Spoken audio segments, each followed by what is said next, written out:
हरणांची शिकार करून मांस विकणाऱ्यांचा पाठलाग करून केली कारवाई। वन विभागाची कामगिरी।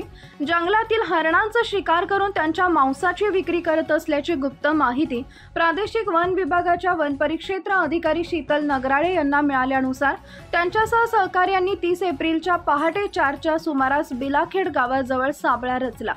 सर्वजण संबंधित वाहनाची वाट पाहत असताना MH 41 C9691 या क्रमांकाची इनोव्हा कार त्यांना चाळीसगाव धुळे बायपास रस्त्यावरून छत्रपती संभाजीनगरकडून धुळेकडे भरधाव वेगाने जात असताना दिसली। त्यानुसार पथकातील कर्मचाऱ्यांनी इनोव्हाला हात देऊन ती थांबवण्याचा इशारा केला। मात्र इनोव्हा कार धुळेच्या दिशेने भरधाव वेगाने निघाली। त्यामुळे पथकाचा संशय बळावल्याने नगराळे मॅडमसह सहकार्यांनी इनोव्हाचा पाठलाग सुरू केला।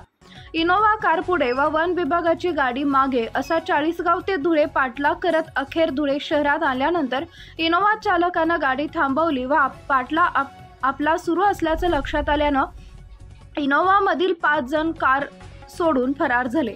इनोव्हा कारची तपासणी केली असता त्यात 5 हरणं मृतावस्थेत आढळून आली, ज्यात 2 नर व 3 मादींचा समावेश आहे। शिकारींनी 5ही हरणांची शिकार करून त्यांचं पोट फाडून आतील घाण काढून टाकल्याचं लक्षात आले। त्यामुळे या हरणांचं मांस विक्री करण्याचा शिकाऱ्यांचा उद्देश स्पष्टपणे दिसून आला।